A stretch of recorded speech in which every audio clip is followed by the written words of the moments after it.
Welcome to WagerTalk Today. We've got a show for you.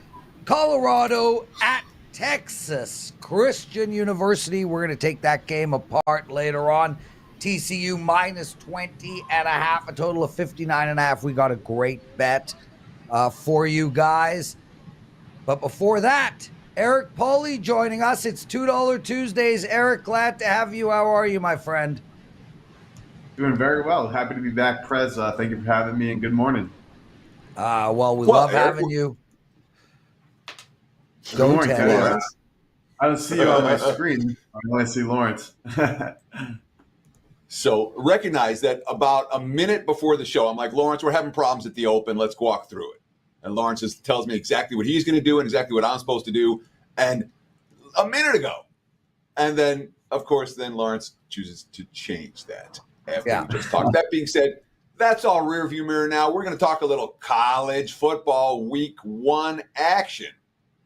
This is a game that stands out to you, and I'm curious to see why. Arkansas State and Oklahoma. The total's getting here 58.5. What do you want to do with this total? Yeah, so first things first, I just want to make it known and clear. So I am not the college football expert at the Gold Sheet. We have a team that literally covers every single region, every single conference, from the mid-majors all the way to obviously the big conferences, the Power Fives, and so on, working at the Gold Sheet. So considering we are the $2 Tuesday pick on WagerTalk for a college football pick, I thought it would just make a ton of sense to break down a college game. So I'm not going to be the person to wow you with the, additional stats and things of that nature. I'm just reading a play given by our team of experts, again, that focuses in specifically on conferences and regions. One of these games that sticks out to our team is the under in the Arkansas State-Oklahoma game. They got that at 58.5, minus 110 standard juice there. And we're talking about a game with a Oklahoma Sooner team that is a 35-point favorite in this matchup. So at this rate, you could probably expect them to put up 35 at least themselves if you think they're going to cover this number. And from what our team has discovered, so looking at week 1s of the season, in a lot of cases when you're playing these teams that are not really your big rivals or at a conference, a lot of these bigger schools, when they're looking ahead in their schedule, when they have meaningful games the next week, aren't really going to want to show their whole hand offensively in these matchups against schools that, just frankly speaking, are just not good football programs whatsoever. So you have an Arkansas State team that is bringing back an offense that is terrible. They are returning the number 122nd team in terms of returning production. So we don't expect them to put up any points on their side. Oklahoma can obviously put up points with the best of them and should be able to do that to the best of them. But in the second half, we expect them to dial it down a little bit because they don't want to show their hand with SMU looming the week after. So this is something that the team has discovered. We're like the under. We don't see Arkansas State, scoring many points. Oklahoma will do a lot of that scoring in the first half, then probably breeze out for the rest of that football game. So, Eric, let's talk a little bit about the concept of week 1 college football unders. I talked about a little bit on yesterday's show how and certainly in recent years, the week 0, week 1 games have a pretty strong propensity to stay under the total. Is that a big piece of the equation here? Are you betting the macro game where we're specifically looking for week 1 unders? Or is this just your classic, hey, Team A is going to race out to a lead and they're going to kill clock for the entirety of the second half, and that's going to be that? So which of the two thought processes are a little bit of both? Yeah, so a little bit of both from the notes that I'm reading from my colleagues who put together the play for this one. A lot of it is really predicated on the fact that Arkansas State is not expected to score a lot of points, and Oklahoma, with SMU looming in week 2, is just not going to want to, really put their entire offense on display in the second half.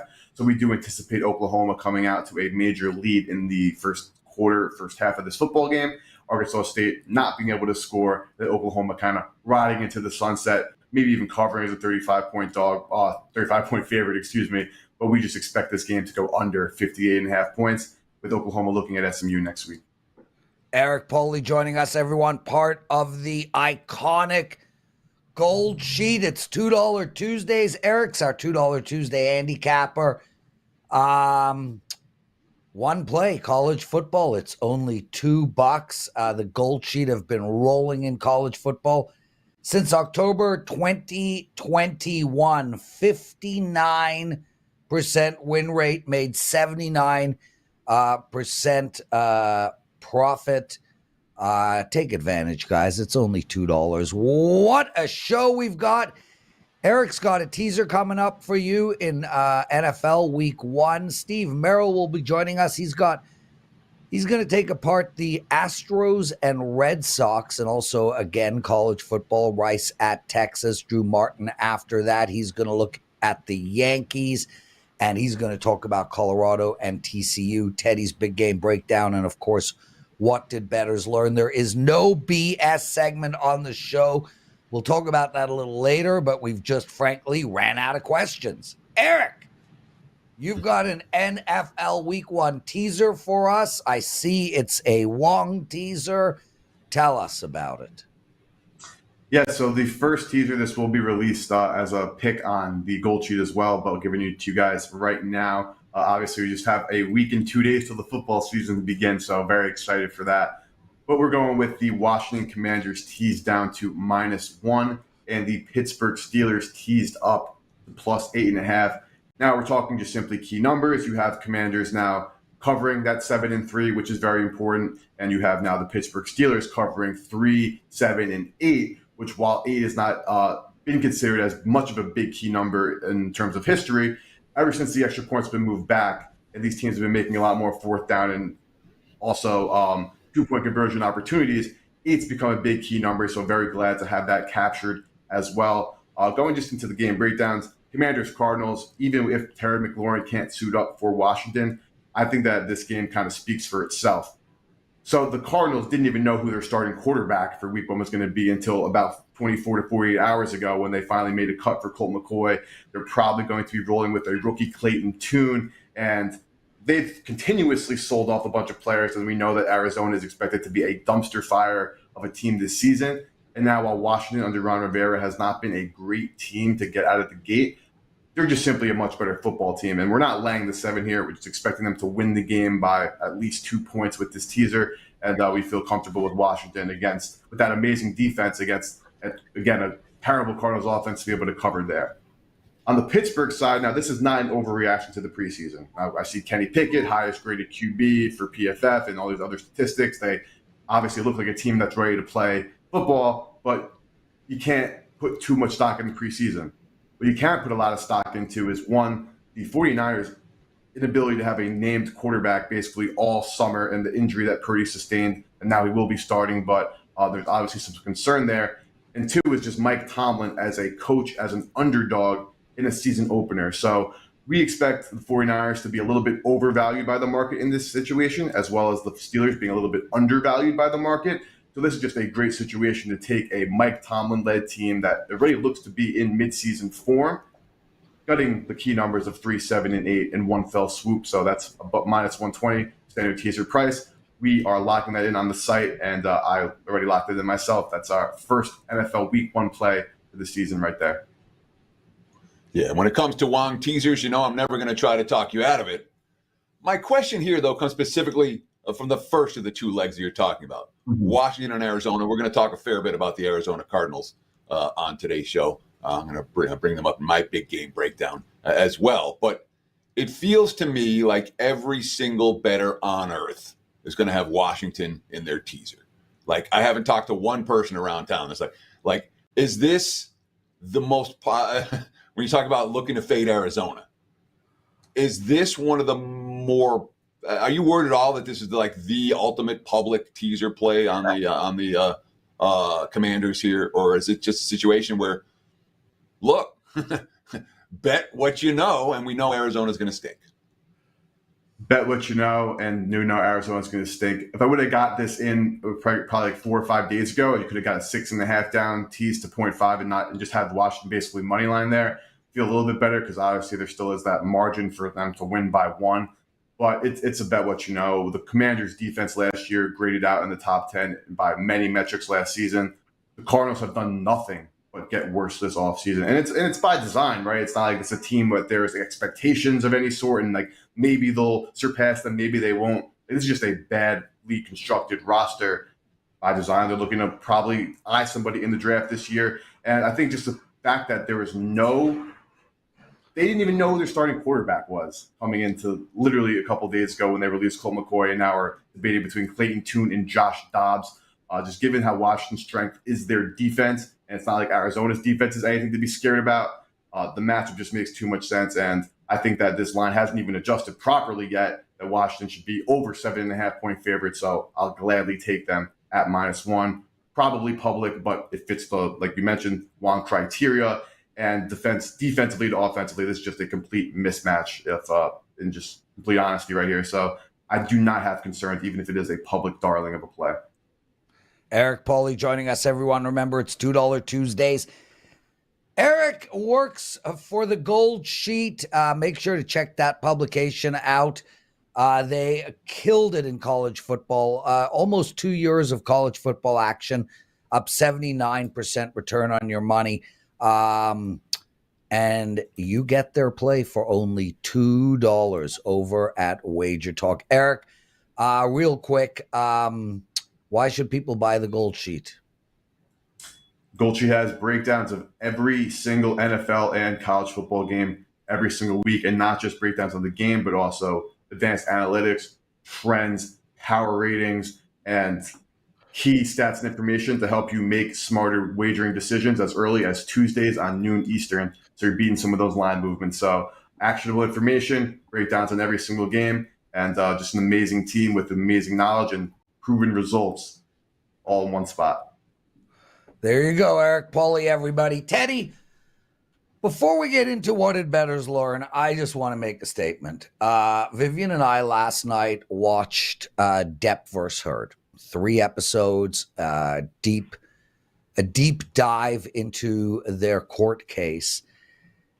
And I want to know from you, is it wrong that I watched 3 hours of this show and all I thought about was how hot Amber Heard is? Is that wrong? Like, she took a shit in the guy's bed. She lost her mind. She's totally crazy. And I'm just like frothing at the mouth. I don't know.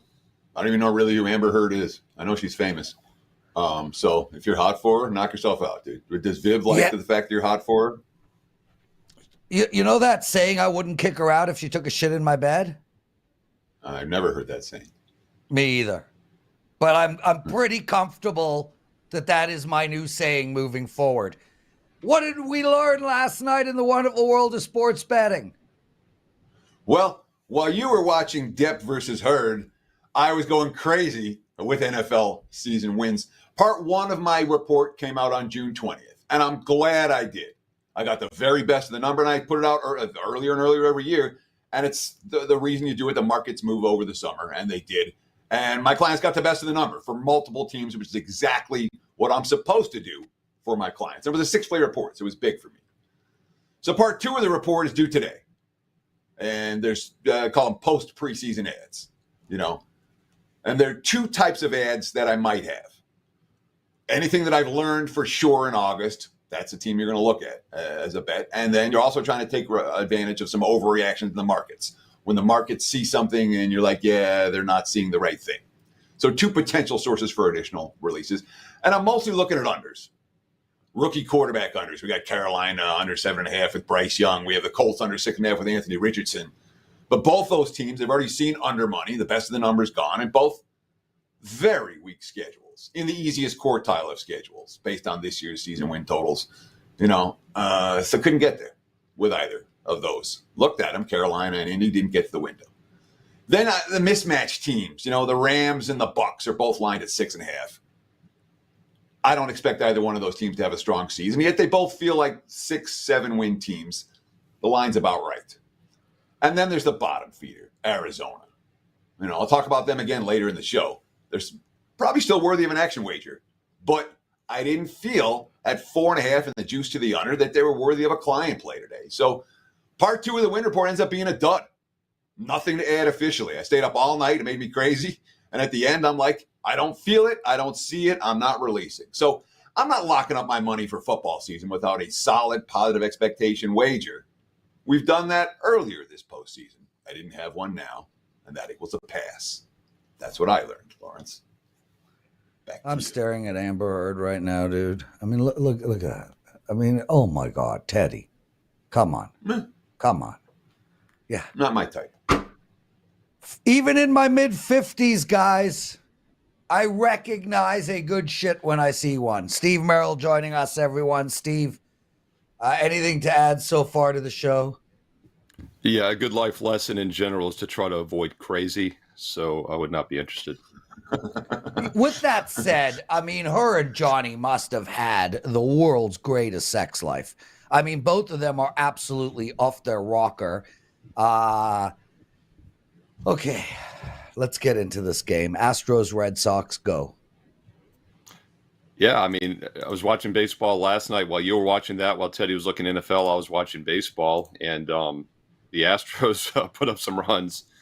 Multiple guys had like 3-4 hit games yesterday, and as Teddy and I talk about often, you like offensive momentum when handicapping baseball. You like to look for overs when teams are hot offensively, and it wasn't just one or two guys, as I mentioned. It was several players really hit the ball well last night. I just don't think anything changes this evening. So if it ain't broke, don't fix it. This Houston team has now gone over, what is it? I believe 8 of their last 9 games. They've put up 30 runs the last 2 days on the road in Detroit and Boston. Traveling from Detroit to Boston did not hurt that offensive momentum. 43 hits those last 2 games. If you go even deeper, it's funny how this works. They had back-to-back one-run games, including a 17-1 loss at home, that final home game against Boston last week. They go on the road, the first game against Detroit, they put up just 1. And they've now put up 39 runs their last 3 games, and they've done so on 57 hits. Astros and over would be the only way I'd play this one tonight. So I guess my biggest concern here is Bello, who's pitching really well for the Red Sox. 3 of his last 4 starts, he's allowed exactly 1 run. And the game that he didn't allow was actually more, they gave up more than 1 run and stayed under the total with room to spare against Detroit. Do you have any concerns about Bello's strong form for Boston cooling down an Astros lineup that you say is hot right now, but we know Boston shut them down at home last week? They did, and they sure did not shut them down though last night, but like we were talking about. But no, you know what's interesting, Teddy, about the current form thing is I actually look at it the opposite way. What would make me more nervous is when a pitcher's coming off a really bad outing, and that's actually the case with France. 10 earned runs in that game. He was part of that 17-1 loss last week. So that's actually one of the reasons I like Houston here is because you have a Red Sox starter who after back-to-back 1-run allowed games, 13 innings pitched, just 2 runs allowed in those 2 games combined. I think he's actually maybe due for a correction, whereas France is due for the bounce back. So what might actually hurt the over here is that France does rebound. In that case, I'd rather be on the Astros as far as the side goes. Steve Merril joining us, everyone. You can find him at WagerTalk.com. And Steve, we're going to take a look at this Texas Rice game. -35. That's 5 touchdowns for Texas against Rice. An interesting and what I think correlated total of 59. How should we bet this game? Yeah, there were several big point spread games I was going to talk about here on the show. And by the way, I did 4 of them in little standalone videos this week on WagerTalk TV. And this is one of them, so we'll go a little deeper here. But there's other games as well. So check out WagerTalk TV. Tons of little 3, 4, 5-minute quick hitters for college football this week here on the channel. And one thing I will say, you mentioned correlated. And, you know, I doubt any books out there let you do it. If you find a local guy that's dumb enough to let you do it, take advantage before you bankrupt them by the end of September. But whenever you have a huge side in college football, if you do parlay the side in total, obviously the under correlates to the big underdog, the over correlates to the big favorite, and that's somewhat the case here. Most smart books will not allow you to do that. But I do think the under actually might have some sneaky value here. It's conflicting for me because I would probably lean Texas. If you have to play the side, I'm not looking for Rice to stay with a number. I don't like to bet and hope that these big dogs get a backdoor cover. But Texas does, and Eric Pauly in the Gold Sheet touched on this in the last segment. Texas does have a huge look ahead on deck with Alabama next week. And it's not only Sarkisian against Alabama, but it's also a Week 2 rematch from last year in which Texas blew that game as a 3-touchdown home dog and lost 20-19. It's hard to imagine that if Texas has any tricks up their sleeve, they're going to show it this week against Rice as over a 5-touchdown favorite. I do think they go a little bit vanilla, so I think that helps the under here. And another thing that's interesting to talk about in this game is the new quarterback for Rice, JT Daniels. This is the guy, of course, that was at USC and then goes to Georgia. Looks like he's going to be the national champion at Georgia. Gets hurt. No name named Stetson Bennett steps in, wins it for him a couple years ago. Daniels goes to West Virginia last year. So you can make the argument, hey, they're going to have a big spark this year offensively, but he was very mediocre last year at West Virginia. I don't think he's necessarily the solution for this Rice offense, a team that averaged just 25 points a game last year. I mean, Texas might push this one over on their own. But once again, with Alabama on deck, I look for them to go vanilla in the second half, not risk anything, pull some players out. And I think it sets up a little bit of a sneaky under here in this game on Saturday. Teddy? Yeah, I don't disagree conceptually, but I look at the last couple games that Rice has tried to step them in class. They played Texas. They lost 58-0. They didn't score, and they gave up 58. That game would be a push, right, at the current number. They played USC last year, lost 66-14.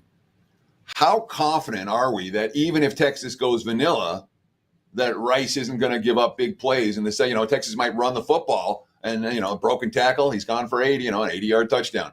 How confident are we that Rice can get stops here? Because I can't make this bet unless I know that Rice can actually tackle and have a chance to keep Texas under 50. Yeah, it's one of the concerns I mentioned in the full game preview that I did here on WagerTalk TV for this one. I mentioned the reason I do lean towards Texas also. Once again, it's kind of conflicting, as I said, because normally if you like the under in this game, you would think that would give the dog a chance. But I would actually lean Texas and under, which does somewhat conflict. And the reason being is because last year, Texas was in a similar situation against a bad UL Monroe team as a 37.5-point favorite. They won 52-10. But that's a Monroe team that was really one of the worst defensive teams in the country. I do think Rice a little bit better defensively. But the other concern is Mike Bloomgreen, the Rice head coach, 6th year. He's 1-4 straight up in ATS the last 5 seasons in week 1. So you're right. They don't step up normally. And with the new quarterback here in JT Daniels, I don't think it's necessarily the fix here in week 1. So, if I lean Texas and lean under, Rice team total under probably might be the best way to play this one. We don't have those out yet, but it's going to be pretty low. But, yeah, I think Rice struggles to move the ball in this game. Steve Merril, outstanding stuff. Promo code STEVE7. You get 7 days all access for only $59. What a great time to take advantage of that with college football right around the corner. What else do you have to promote, my friend?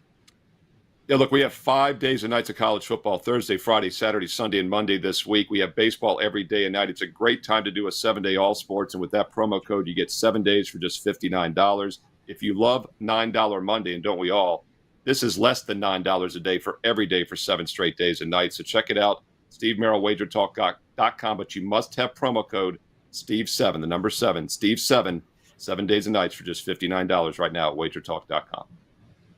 You got to be thankful you don't have a PH in your name. I mean, what is up with that PH? Yeah, don't get me started on Who that, man. Who came up with that? It's Stefan. It's not Steven. I've argued that for years. It's like Jeff with a G. Who names their kid Jeff with a G? And Prez, I'll take it a step further. I could have been Steven with a PH. I'm not. But if I was, I would still be Steve with a V. It makes no sense. Yeah, none whatsoever. Steve Merril, everybody. Thanks for joining us. Guys, we got a great lineup of shows today. 2 p.m. Eastern, first pitch. We've got our NCAAF Today show this afternoon with Jeff Michael, Steve Merril, and Matt Joseph, and the Gold Sheet NFL later on as well with Eric Pauly and Dan Alexander. Teddy covers. What is your big game breakdown? It is time for today's big game breakdown. Let's talk about the Arizona Cardinals that are at most books still lined over under 4.5 wins for the 2023 campaign. Now, there is juice with Arizona under 4.5 right now. Some books have moved to 3.5, but you can get under 4.5 wins in the minus 150 range as we speak. And it's not a strong play, but I do think it's potentially worthy of an action-sized wager. Look, this team started 10-2 in 2021, and since that time, they closed out the season on a 1-5 skid. They went 4-13 last year. 9 of those 13 losses came by more than a touchdown. And we're talking about a team that's in full-on rebuilding mode. The youngest coaching staff in the NFL, first-year, first-time head coach, first-year, first-time offense coordinator, first-year, first-time defensive coordinator. Okay. What moves they made this preseason? Let's dump veterans. Let's dump salary. Colt McCoy goes yesterday.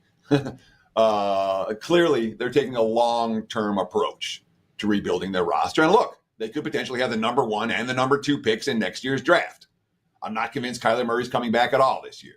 All right. They may cut him. They may trade him. I'm not convinced that we're going to see him in an Arizona uniform again. And again, all the moves they made have been about saving money this year, getting salary cap, and putting it together for next year. When it comes to strength of schedule, look, the NFL is hiding this team. They don't have a single national TV game all year. They have a Week 14 bye, latest bye in the league. That's a disaster for a young team in rebuilding mode. They're not favored in any game this season. They have to make 4 separate East Coast trips for early start games. That's bad news for any West Coast team. They face AFC North and NFC East, 2 tougher divisions. Every single team is more than a field goal better than Arizona. So, yeah, we missed the best of the number for Arizona under. That's why it's here as a free play and not a client play. That being said, no argument with an action-sized wager on Arizona under their season win total. I do still think it is a positive expectation wager. Even with the juice that you have to lay, this sure looks like a team that is tanking, and there's not that much the odds makers can do when a team is tanking. Arizona under the win total. Back to you, Mr. Prez. Teddy covers. I said at the top we weren't going to have a BS question, but Seth S. asked a good one in the comments section. I'm going to ask it to you.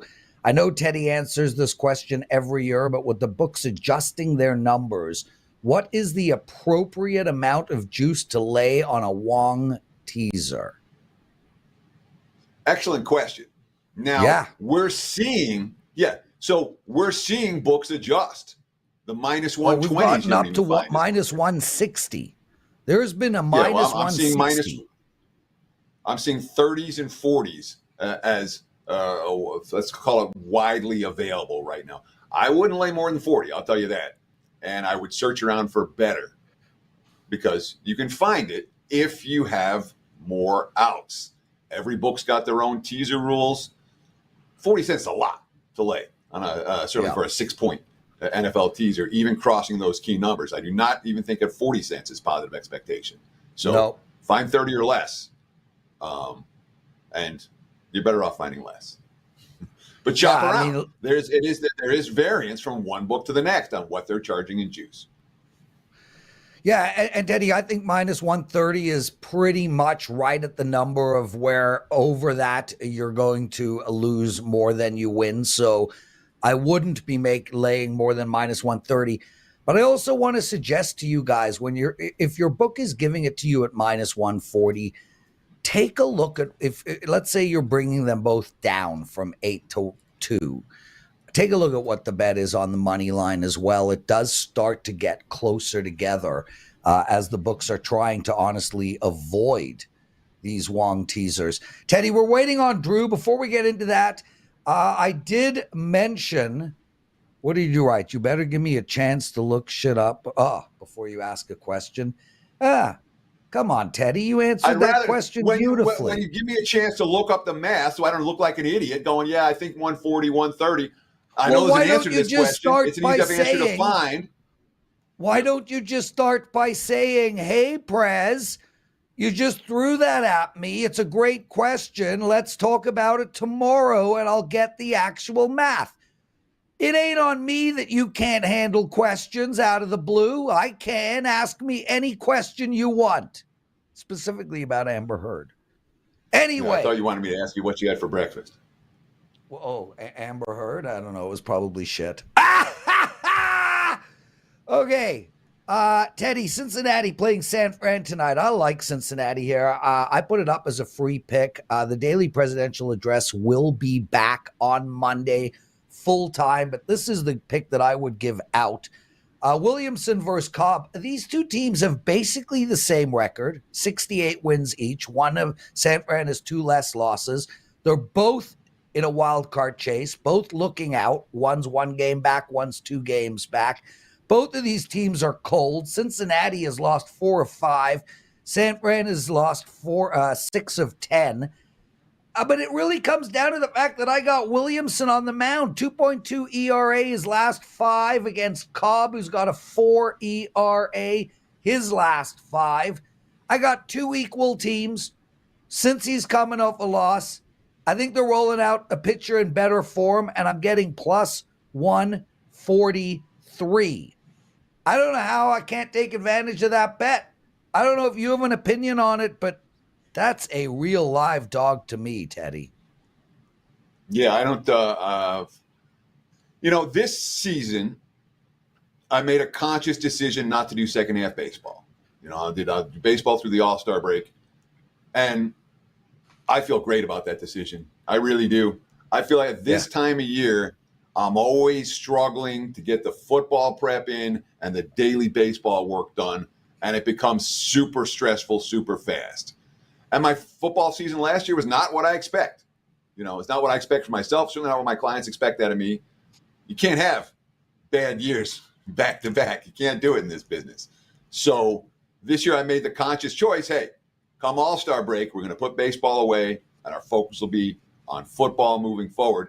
And right now, I'll tell you what, I feel 1,000 times better than I did last year, and I don't care that I haven't looked at a baseball game in a serious way in the last month and a half. So when it comes to MLB opinions right now, look, I can ask a follow-up question, but you don't need in terms of actually knowing how well these teams are doing, right? I don't know. I'm not paying any attention to Cincinnati and San Francisco. But and Teddy, I'm jealous because it's liberating, man.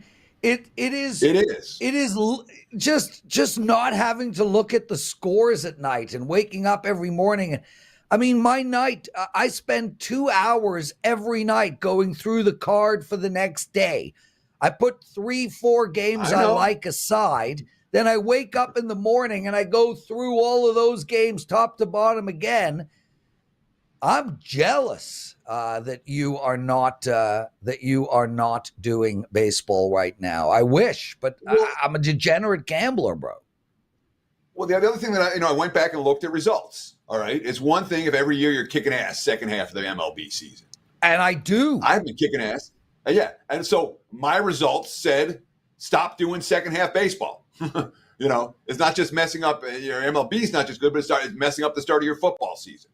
Obviously the week 1 NFL track record has been great, but the season itself, not what I expected. So what do? You make adjustments. My adjustment is baseball. I'll give you half a season. I love June, July baseball. I do. But post All-Star break, we left it alone, and I don't miss it, Prez. Not even a little. Drew Martin misses it, though, when he doesn't do baseball, doesn't he? Drew loves baseball. I mean, Drew, you loving baseball? Baseball's been pretty good to me. I believe that's like a famous saying. Baseball has been pretty good to me. I believe somebody said that back in the day. Oh, very, very good. Yeah, for sure. So yeah, over the last 2 months here, Prez, it has been good on the bases. So plan to hammer it pretty hard going forward. But no doubt, like what I was picking up what Teddy was laying down there. I mean, college football week 1 is here, NFL right around the corner, and hey, let's face it, football is king. So I spent a whole lot of time here over the last couple days, couple weeks, even gearing up the last couple months on football. So I'm ready to rock. Thanks for having me on, Prez. Thanks for having me on, Teddy. Always a pleasure, Drew. Drew, at the top of the show, Teddy talked about his love for Amber Heard. Do you feel like she is the hottest thing ever? That's the girl with Johnny Depp, that thing that happened, correct? No, not really. No, not my type. See, Teddy gets on our show and talks about women, Teddy. It's just ridiculous.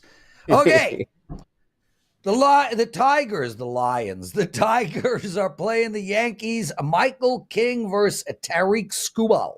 Minus 125 for the home Detroit team. 8.5 is the total. How do we bet this game?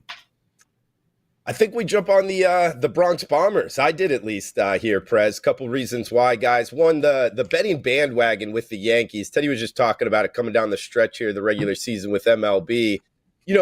Things can change in the betting markets, and the Yankees usually having to pay a little tax with them. I think that's water under the bridge for this year. Their bandwagon has definitely left. So I actually think we get a buy low spot on the Yanks up here against the Tigers. This is a Detroit Tigers team that's 8 games under 500 at home. They do have Skubal on the hill, which kind of commands a little bit of respect here in the betting markets. That's why I think they're going off as the the minus 25-cent favorite here, Prez. But the fact is, coming into this series, they weren't playing that good of baseball. They lost 2, getting outscored by 20 runs. And the Yankees, a top 5 lineup, very surprisingly, by weighted runs created plus, which is a metric I like to use, top 5 lineup against lefties. Skubal is a lefty. And of recent, he's kind of been a little bit shaky. He's given up 4 or more runs in 4 of his last 7 starts. Plus the fact the Yankees going with a bullpen game. The Yankees have a pretty good bullpen. That's the one thing they've been able to do pretty strong this season. So I don't downgrade them too much. Getting a plus price here with the Yanks. I do think it's a buy low spot on the Yankees. So, yeah, that's what I jumped on here, Prez. So I got to ask you, Drew, when you look at the Yankees over the second half of the season, it really stands out to me. They don't win back-to-back games. Since the All-Star break, they've had 1 3-game winning streak and 1 2-game winning streak. And every other time they won a game, they lost, they lost the next game right after. There's no positive momentum for the Bronx Bombers. They won yesterday. What makes you think that this situation here, and again, I know Detroit is no elite opponent, but it's not like the Yankees are getting slapped around by elite opponents throughout the entirety of this run. What makes you think that now is the time for the Yankees to start to string victories together? I missed the beginning part of your question there, Teddy, but I think I get the gist of it. It's not something, going from... Just real quick, the Yankees have had, since the All-Star break, they've had 1 3-game winning streak and 1 2-game winning streak, and every other time they've won a game, they've lost. There's been no positive momentum for them. Is that a concern for you here off a win last night? Not too much. I mean, anytime I've had interactions with baseball players, I've always, for whatever reason, it's come up in conversations like, hey, is one game so much more like of a big instance than another game? And every time, like Cliff Floyd, he was like, no, each game is just a separate and different game. That's the way it falls out. So I've always kind of just gone by that. But at the same time, sports betting overall, yeah, you want to be riding hot teams. So in that sense, hey, it's called gambling for a reason. Interestingly enough, I'd love your thoughts on this, both of you guys. I don't think the players know. I think if you ask the players at the end of the season, how many times did you win 3 in a row? How many times did you win back to back? Yeah, I don't think they know. I agree with you, Prez. No, I mean, yeah. To like look back on a 162 game season, no way. I don't think they would know questions like that. At least the majority of them. Drew Martin, TCU minus 20.5 against Colorado. It's going to be interesting to see what Mr. Saunders has in store for his team this year. Where are we going in this game? You bring up the word interesting, guys. Look at this handicap. Colorado, 47 transfers. I mean, come on. We haven't had to deal with this as handicappers and at least in my professional career. And I left JP Morgan in 2014. So I've been doing this as my straight job for quite some time. And then they're going up against TCU here, Prez. They're in their own right a heck of a handicap. I mean, a national championship contender last season, and now coming into this year, their season win total was under 8. Like, we haven't seen that in a while either from a team that's been so strong.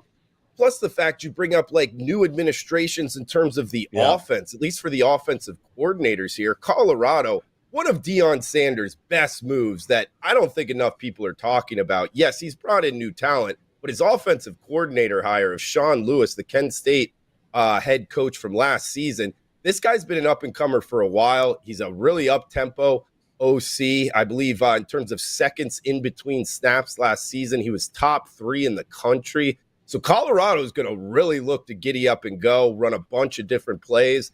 And on the TCU side of things, Perez, they have Kendall Briles, long-term OC as well. Obviously, his dad, a very popular name in college football. He's coached under Lane Kiffin, some really good offensive minds. He likes to run it up as well.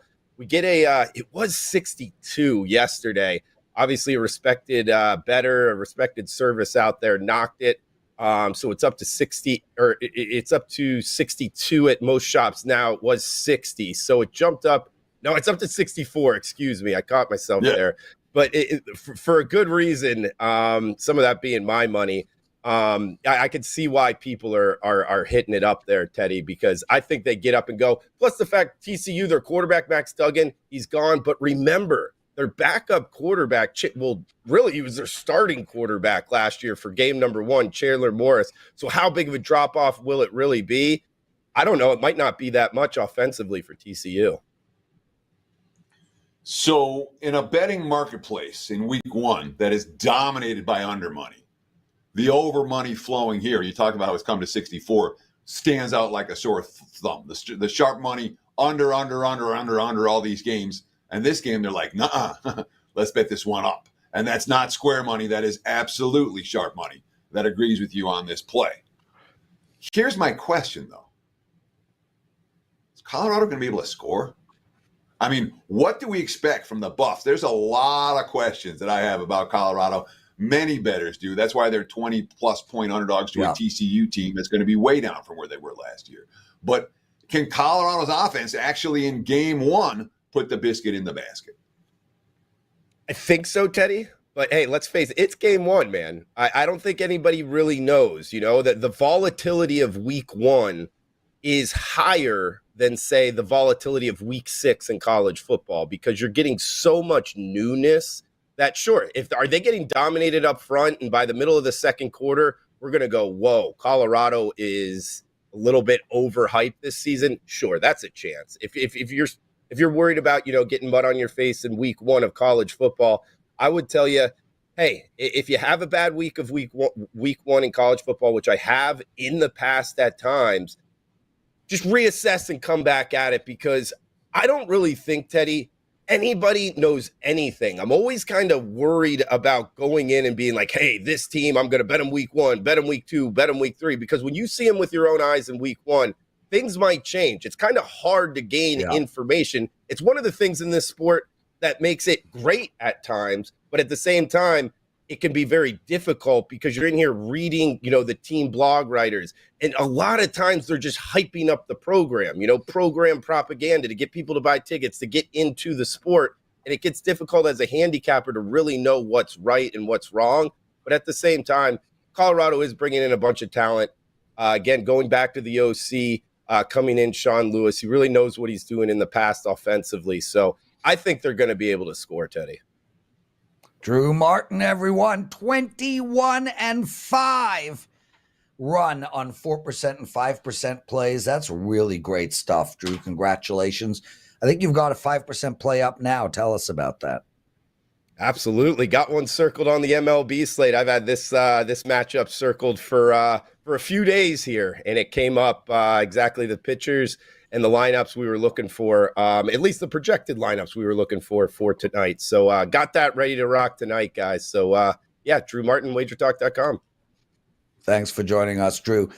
Guys, look, Kevin Keeney wants to know, how did the new college football rule change, the stopping of the clock, the not stopping of the clock on first downs, how did that affect week 0? Seems like a BS question, Teddy, one that you need to put up in the comment section when the show goes live on YouTube, and one Teddy and I will answer. I know the answer. Teddy has thoughts on it. Put it up in the comment section. Guys, we have no BS questions left anymore. Teddy and I will tackle anything you want to ask us. You want to know about a show? Put it up in the BS section. You want to know whether to buy crypto? Up $1,700 today alone? Put it in the BS question.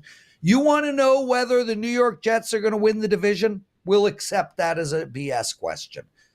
Any question you have, you want answered from Teddy and I, please put it up in the BS question and we will tackle it. Did you want to add anything to that, Teddy?